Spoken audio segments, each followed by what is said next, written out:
Bonjour et bienvenue dans votre émission Regard Croisé. Regard Croisé est une émission qui vise à rattacher la réalité à la vérité au travers des interviews avec différentes personnalités. Situation sécuritaire, situation économique et la gestion des déchets sont là les sujets sur lesquels nous allons devoir débattre avec M. Symphorien Kayembe, que je salue. Bonjour, M. Symphorien Kayembe. Bonjour, M. Guélor. Merci de m'avoir associé à ce niveau du débat. Je m'en vais directement saluer les téléspectateurs et les amoureux de cette émission Regard Croisé. Je pense que nous sommes dans ce beau cadre pour échanger sur les questions de l'ère dont vous-même vous venez de citer, dans un cadre purement démocratique. Malgré que nous serons avec vous seul sans un débat contradictoire, nous allons tenter d'enlever les citoyens ordinaires dans leur zone d'ombre pour les mettre dans un bon climat au parfum, dans le sens d'écouter ce que nous proposons pour que les dirigeants puissent écouter. Merci beaucoup, M. Symphorien Kayembe. Mais bien évidemment, avant de commencer, j'aimerais que vous vous présentez. Je crois que les téléspectateurs qui nous suivent ont besoin de comprendre et de connaître qui est M. Symphorien Kayembe. Je ne vais pas aller très loin, je suis scientifique, c'est-à-dire je suis politologue ici de l'Université de Kinshasa. Je suis analyste proche de l'Union Sacrée et membre du Rassemblement des communicateurs de l'Union Sacrée. C'est tout ce que je peux dire me concernant. Membre du Rassemblement des communicateurs de l'Union Sacrée. Oui. C'est ça, ce que nous pouvons retenir de M. Symphorien Kayembe, chers téléspectateurs. Sans plus tarder, nous abordons notre premier point, notre premier sujet, qui est la situation sécuritaire du pays. M. Symphorien Kayembe, que dites-vous de la situation actuelle sécuritaire de notre pays? Plusieurs territoires, plusieurs localités sont désormais entre les mains des forces illégales, entre autres l'AFC de Corneille Nangaa et les M23 soutenus par l'armée rwandaise, ce qui n'était pas sous les régimes passés. Ça s'était fait bien sûr, mais ça n'avait pas aussi pris cet élan. Mais actuellement, cela a duré. Et quelle analyse faites-vous de ce que les pays traversent actuellement? Merci beaucoup pour la question qui reste très pertinente. La situation qui prévaut dans l'est de notre pays n'a pas commencé avec les régimes actuels. Donc, pour dire quoi, je prends l'approche historique de cette situation qui sème un peu la terreur, qui fait de façon à ce que la population puisse se déplacer en masse, la situation humanitaire chaotique, très alarmante d'ailleurs. Le problème de l'insécurité, aujourd'hui, si j'ai la bonne mémoire, c'est la 5e fois qu'un mouvement rebelle puisse s'emparer de nos territoires. Mais ce que beaucoup de Congolais oublient est que les efforts que les gouvernements, je n'aimerais pas parler du régime parce que c'est un terme qui ne cadre pas avec l'actualité, les gouvernements congolais, sous le leadership du président de la République, Félix-Antoine Tshisekedi Tshilombo, ont engagé plusieurs aspects pour tenter de trouver la solution. Pas la solution, je ne suis pas de ceux qui pensent qu'il faut une solution durable.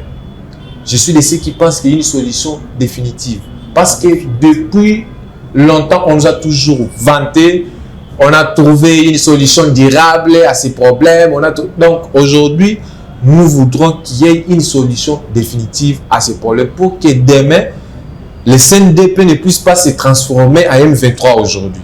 Parce qu'il faut rappeler que le mouvement M23 est la naissance de la frustration des gens lorsqu'on a signé l'accord de 2009 sous l'égide des médiations africaines, sous-régionales, ainsi de suite. Mais le M23 s'est rattaché de ces mouvements de CNDP qui étaient dirigés par Kounda Batoire qui était un élément rwandais ou un sujet rwandais, aujourd'hui se retrouve dans son pays calmement et la justice n'a jamais y lié par rapport à tout ce qu'il avait commis sur les sols congolais. C'est pour rappeler aux gens que ce que le gouvernement fait, je venais de le dire, il y a 3 aspects. Nous avons l'aspect diplomatique. L'aspect diplomatique, ici nous avons vu que notre gouvernement a activé une diplomatie. Bien qu'il y a des gens qui disent que la diplomatie active, que le gouvernement est en train de suivre actuellement, ne produit pas des effets. Et ils oublient que cette diplomatie met cette situation à la face du monde. Donc, en faisant quoi? Le gouvernement a rayé, internationalisé les problèmes de l'Est. C'est parler aujourd'hui dans les salons diplomatiques. D'ailleurs, la diplomatie, sans toutefois vous interrompre, nous allons également en parler. La diplomatie, plusieurs personnes pensent que les chefs de l'État s'est fait rouler aux États-Unis quant aux accords de Washington signés sous l'égide du président Donald Trump. Mais d'autres aussi pensent que c'est la fin du régime de Kigali. Mais je ne sais pas trop où est-ce que vous vous situez, parce qu'après la signature de cet accord, nous avons vu une offensive sur la ville d'Uvira qui est d'ailleurs tombée entre les mains de ces forces négatives. Mais cependant, quelques jours après, nous avons vu l'annonce de l'AFC M23 disant que la coalition doit devoir quitter la ville pour respecter les accords de Washington. Pensez-vous que cette fois-ci, nous allons vraiment assister au respect des accords signés entre le président Tshisekedi et le président Paul Kagame? Je pense que ce que nous cherchons, c'est la paix. Je dois balayer tout ce que vous avez soulevé comme des questions. Je commence par l'occupation brutale ou illégale de la ville d'Uvira. Juste après la signature de l'accord. Ce n'est pas un acte qu'on doit qualifier d'un acte mineur. C'est un acte majeur du mouvement. C'est toute une entreprise. Ce que les gens oublient aujourd'hui est que l'AFC M23, c'est toute une entreprise. L'AFC M23 fonctionne. Il a des personnalités politiques. Il a un bureau politique. Il a un bureau diplomatique. Il a un bureau militaire. Donc, dans tous ces 3 départements que je viens de citer, il y a quelqu'un qui chapeaute chaque département. Au département militaire, vous avez Mankenga. Au département politique, vous avez Corneille Nangaa. Au département diplomatique, je vais vous choquer, c'est Kabila qui chapeaute le département diplomatique. Parce que c'est lui qui engage maintenant les mouvements à l'extérieur. Vous vous souvenez, lorsqu'il était sur les sols sud-africains, il a légitimé les manœuvres du M23 en disant que c'est une aspiration du peuple congolais. Vous vous imaginez un mouvement qui tue, qui sème la terreur, être une aspiration du peuple congolais. Ce qui s'est passé dans la ville d'Uvira, c'est un acte d'affirmation.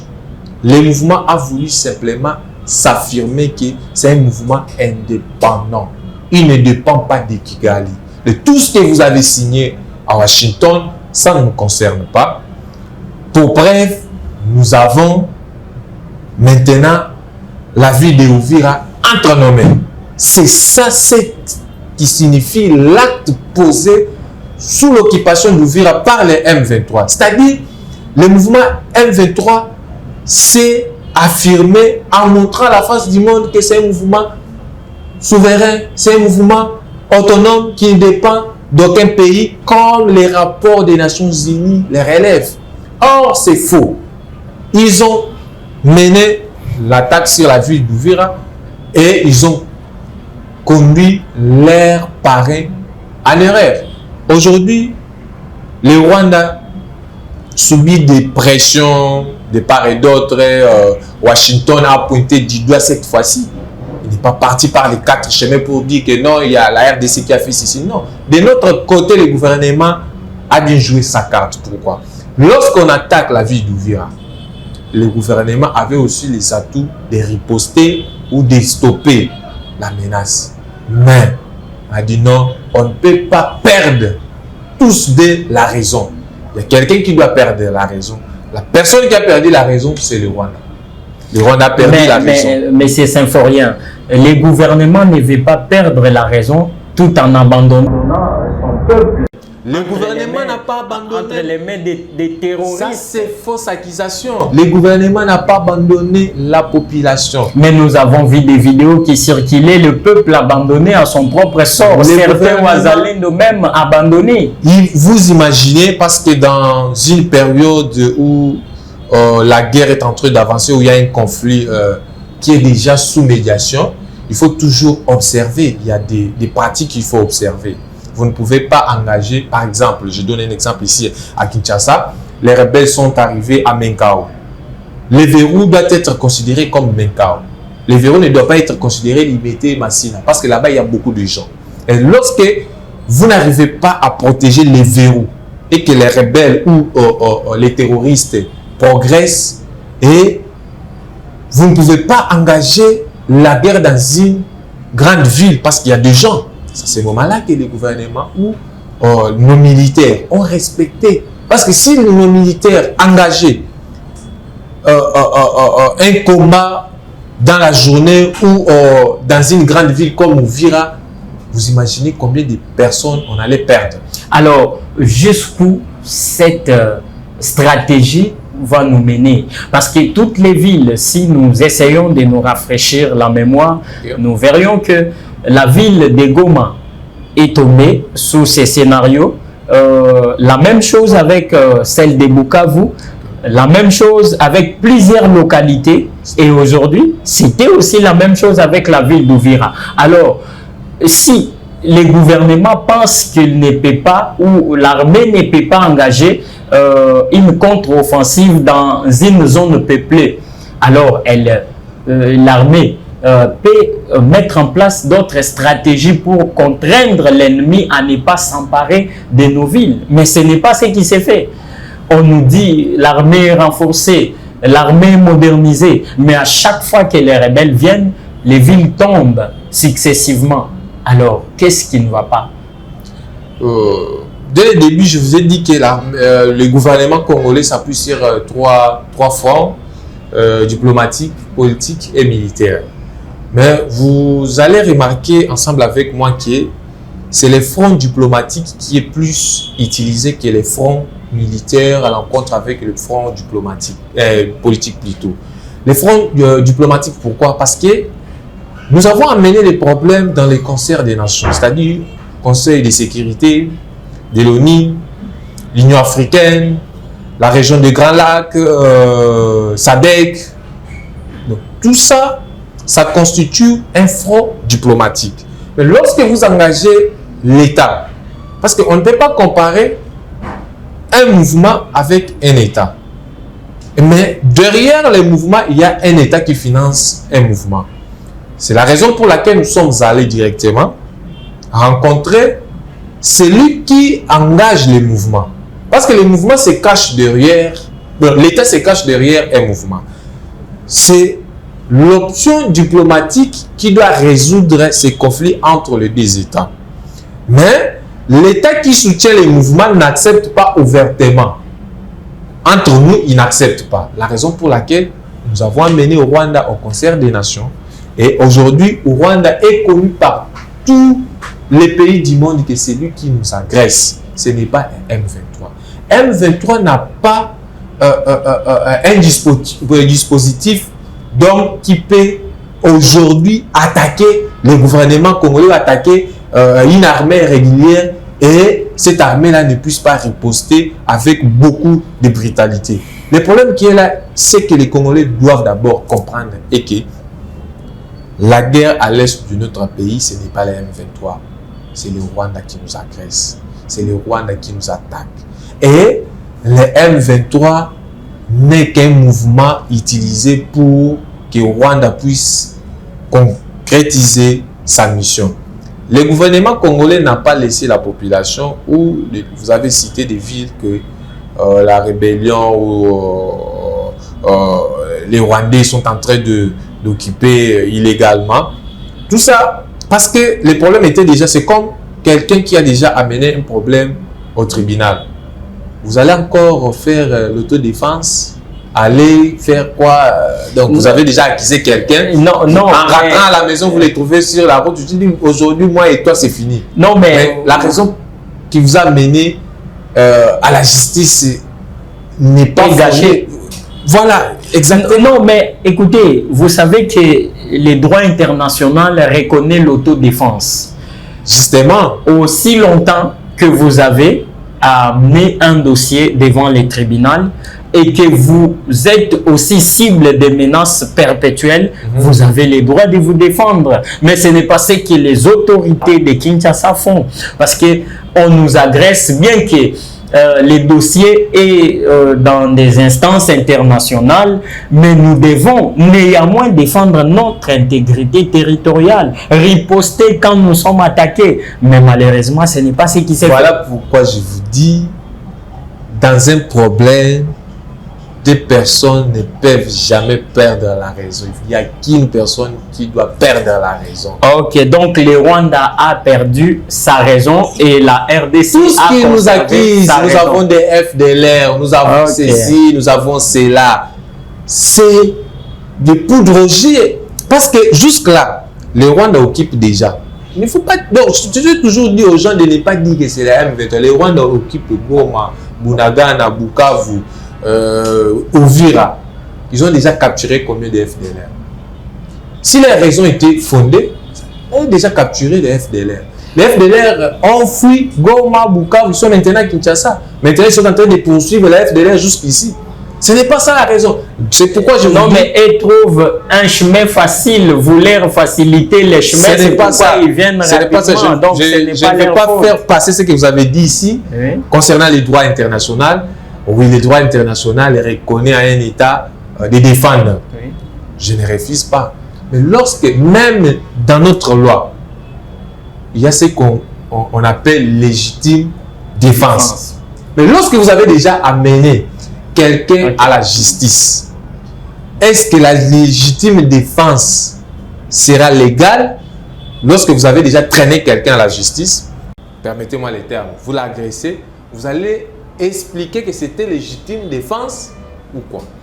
Bon, c'est là où se trouve le problème ou la raison perdue par les Rwandais. Nous gardons cette raison. Ce n'est pas une faiblesse. Les gens ont toujours dit que non, c'est que Dieu fait non. La diplomatie ne signifie pas être faible. Donc on doit reconnaître. Moi, je reconnais les points positifs, mais néanmoins, il faut corriger les erreurs. Donc, reconnaître les points positifs ne veut pas dire oublier les erreurs que notre gouvernement parfois est en train de commettre. C'est la raison pour laquelle j'ai dit une diplomatie, oui, mais une diplomatie qui doit se sentir sur le terrain.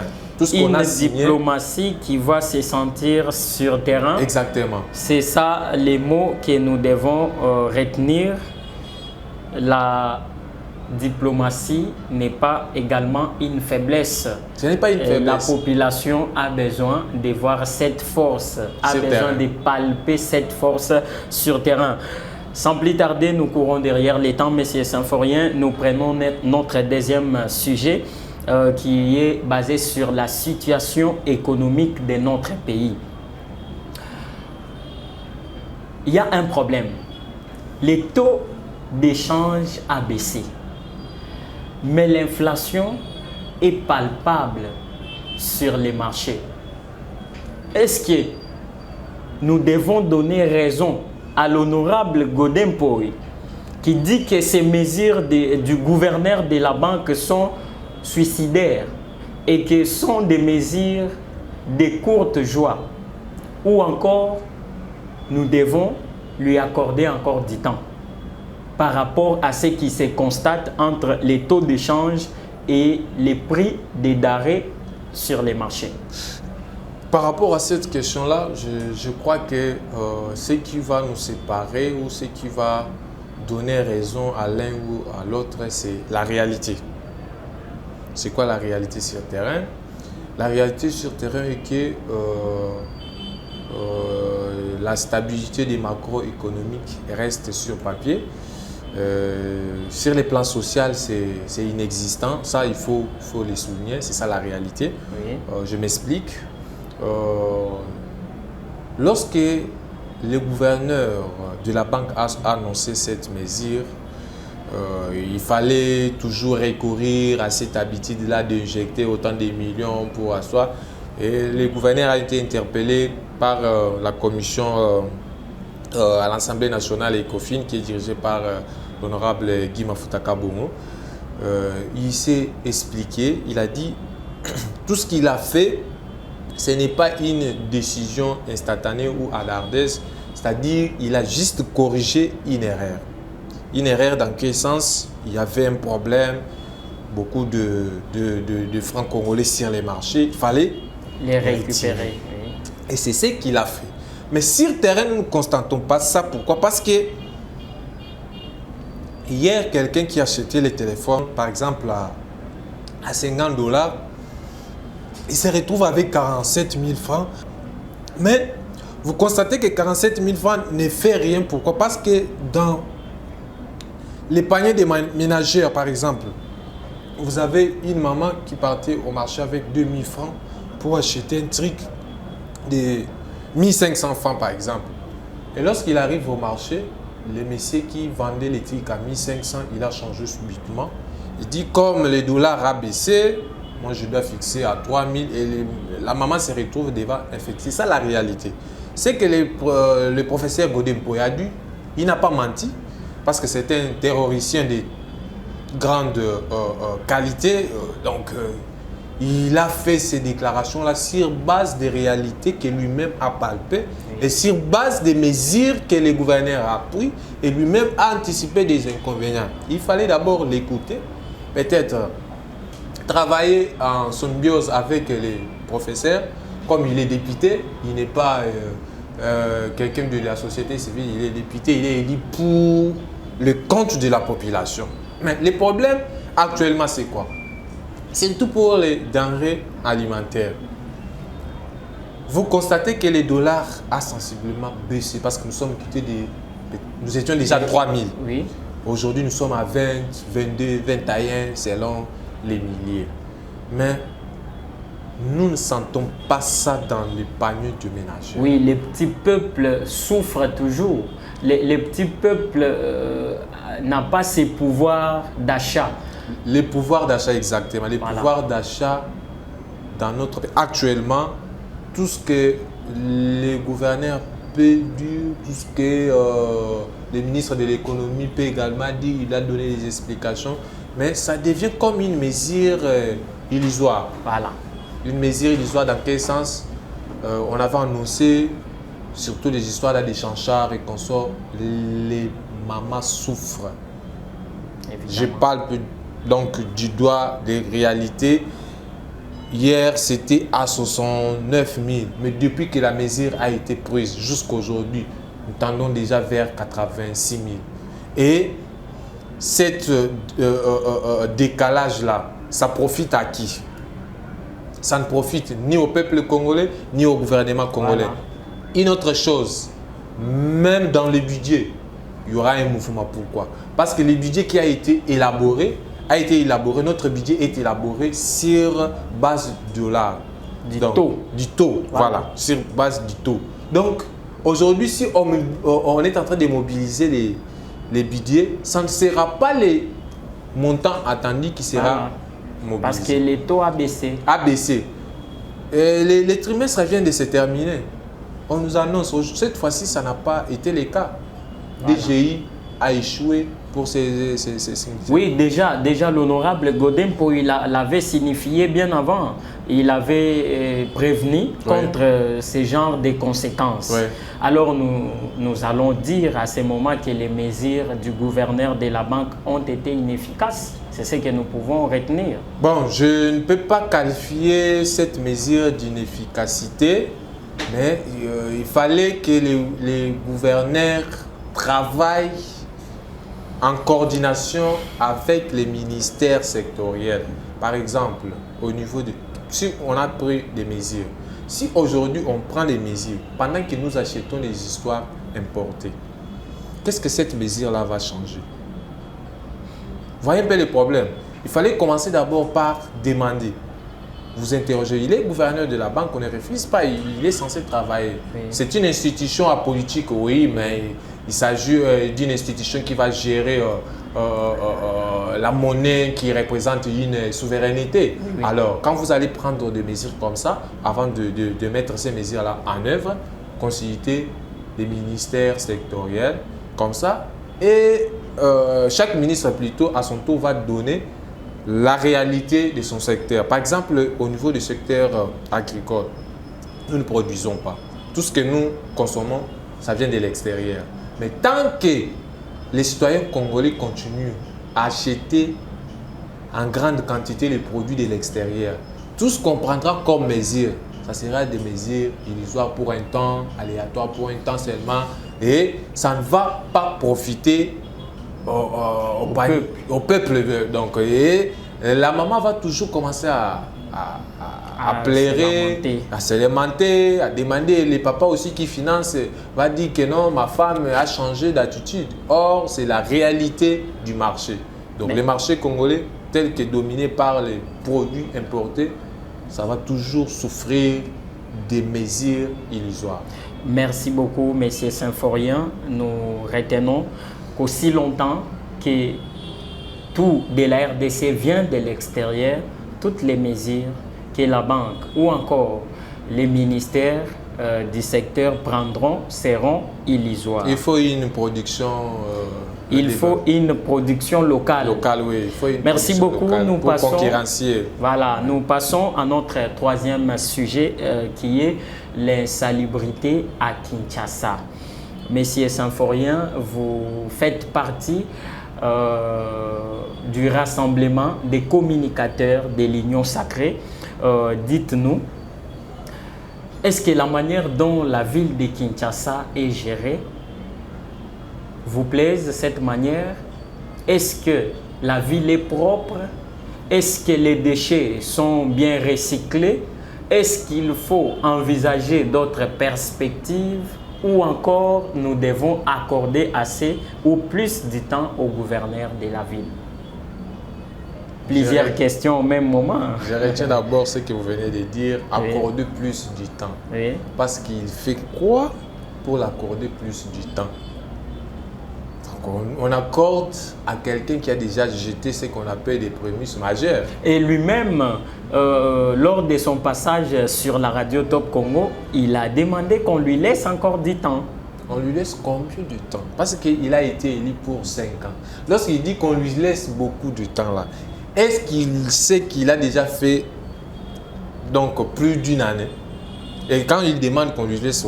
Voilà. Moi, comme vous venez de les rappeler, je suis membre du rassemblement des communicateurs de l'Union sacrée, mais je ne suis pas un robot plutôt programmé pour parler, même si ça marche ou ça ne marche pas, parler toujours ou applaudir. Non, je ne suis pas de ce genre de personnes-là.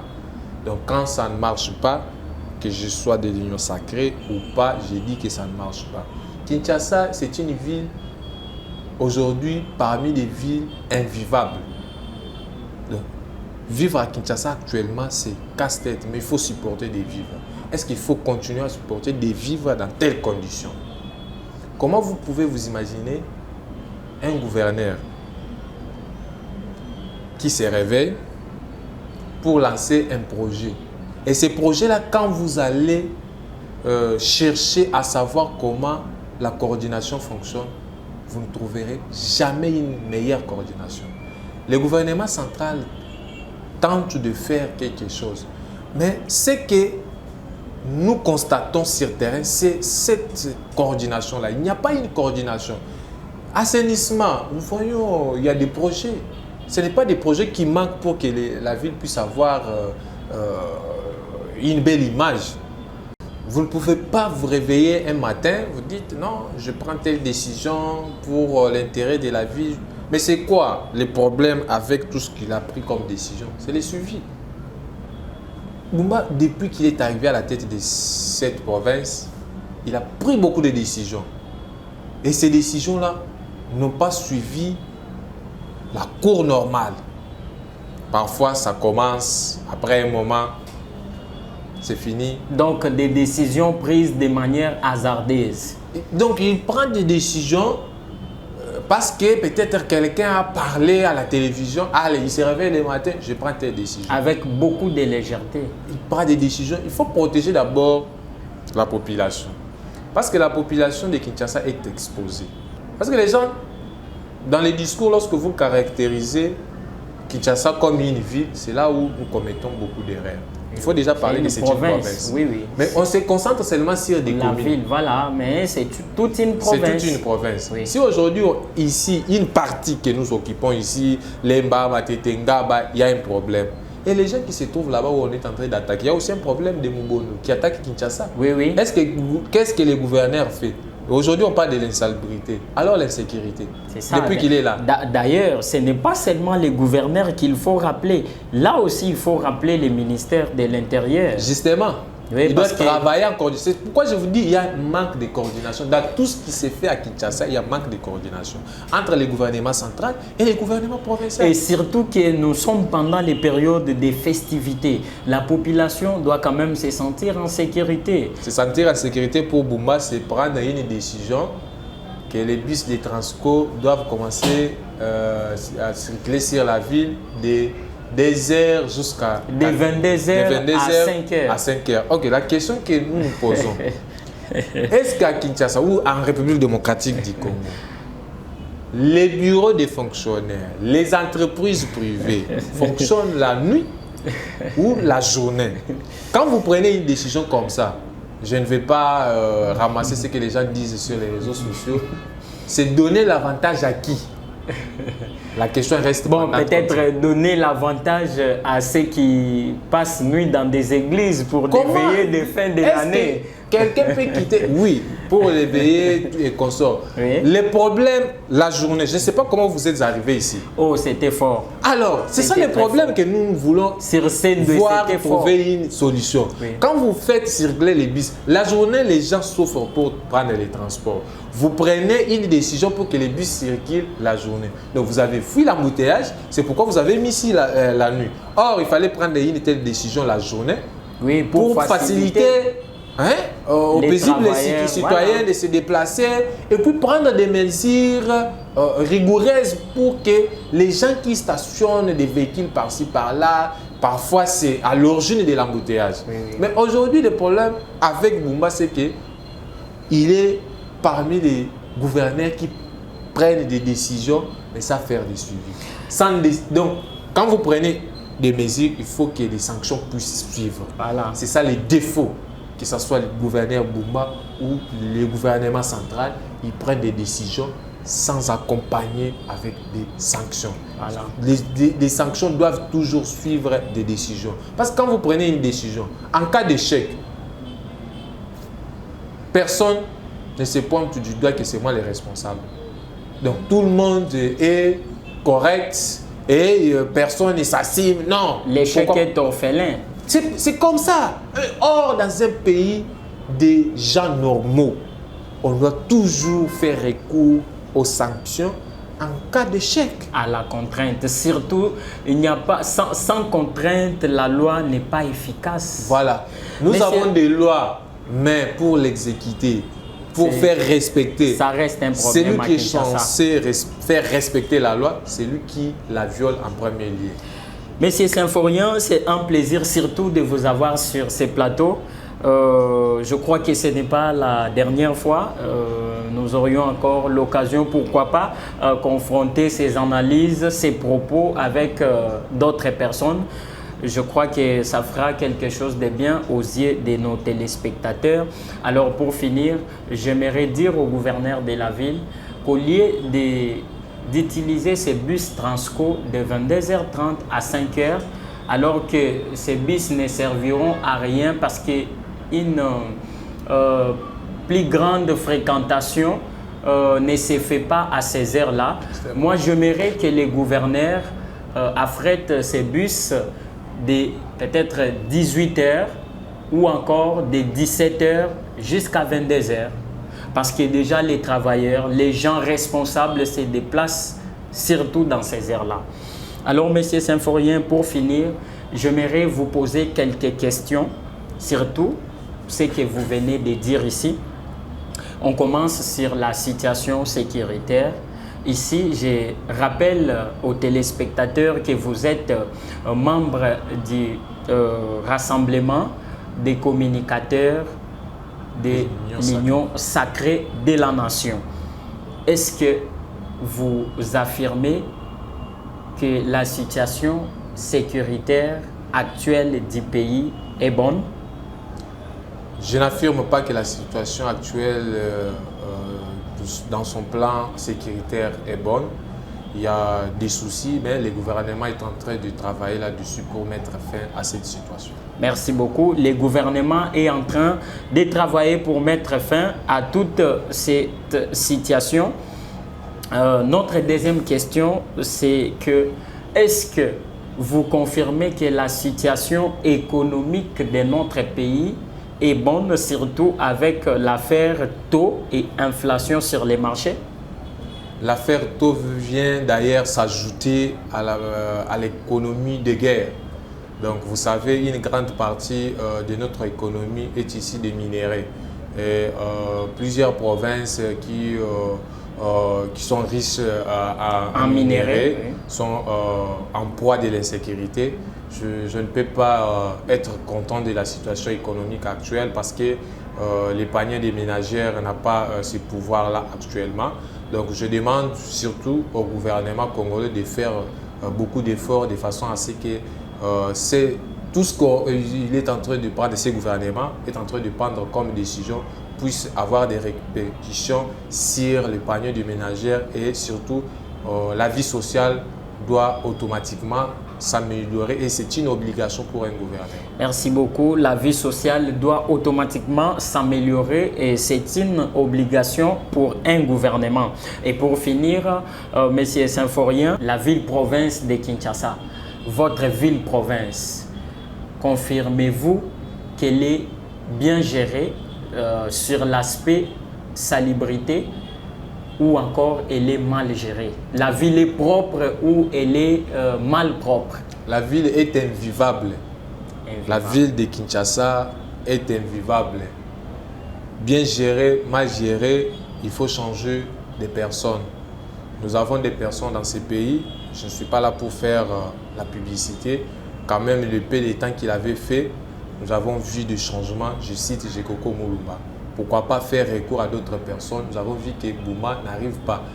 Lui-même, le président de la République, lors de sa dernière sortie devant l'État de la Nation, devant les deux chambres plutôt, sur son discours, l'État de la Nation, lui-même a soulevé les incapacités du gouverneur. Donc, ce n'est pas à moi aujourd'hui de dire que la ville de Kinshasa est bien gérée. Une ville qui est invivable peut être bien gérée comme. Et sur la situation sécuritaire de notre pays, si vous étiez ministre de la Défense ou encore le commandant suprême des forces armées et de la PNC, qu'allez-vous prendre comme décision? Je pense seulement ces postures-là de commandant suprême, pas ministre de la Défense. Parce Merci que beaucoup. Je prends ces postures-là pour dire ceci. Bon, si j'étais le président de la République, commandant suprême des forces armées de la République, j'appuierais l'option militaire tout en activant aussi l'option diplomatique. L'option politique viendra après. Merci beaucoup. Et si vous étiez ministre de l'économie ou encore, surtout, les gouverneurs de la banque, vis-à-vis de la situation actuelle économique du pays, surtout avec les mesures prises par la Banque centrale, qu'allez-vous faire ou qu'est-ce que vous prendrez comme décision ou mesure? Avant de prendre une décision, si j'étais le gouverneur de la banque, j'allais d'abord écouter les ministères sectoriels, écouter aussi les chefs d'entreprise, que ce soit privés ou publics.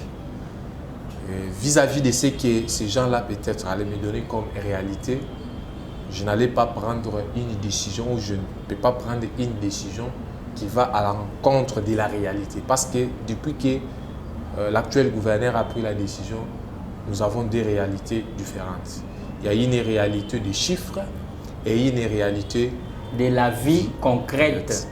Donc, j'aimerais dire au gouverneur de la banque de revoir ces mesures de façon à ce que l'épargne du ménagère soit renforcée. C'est très important. Et si vous étiez le gouverneur de la ville, quelle serait votre mesure vis-à-vis de la situation actuelle de la capitale?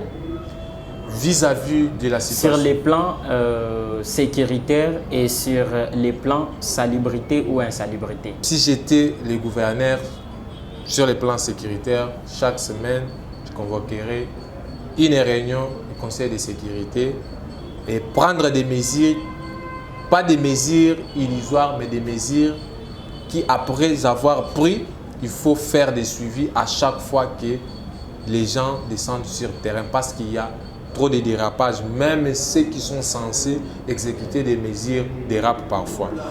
Sur le plan de l'insécurité, j'allais d'abord activer la campagne sur l'incivisme. Le problème de Kinshasa aujourd'hui, c'est l'incivisme. Quand vous regardez la population, elle est incivique par rapport aux ordures. On a mis des poubelles ça et là, mais vous verrez quelqu'un qui jette par terre, juste à côté de la poubelle, il jette des ordures. Je dois activer d'abord la campagne. Ce qui se passe sur le terrain, c'est inconcevable.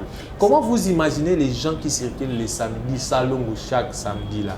Les gens là ne sont pas rémunérés. Ils sont en train de suturer les 500 francs auprès des cambistes, auprès des gens qui vous vendent des pauvres mamans. Des pauvres mamans, les 500 francs. Et pour faire respecter cette mesure-là, il faut un recours aux forces. Ces mêmes mamans qui donnent l'argent vendent dans des endroits... Conditions inhabituelles. Voilà, donc ce sont très sales. Des choses comme ça que moi, si j'étais gouverneur, je n'allais pas admettre. Et puis mettre une coordination des suivis unilatérale.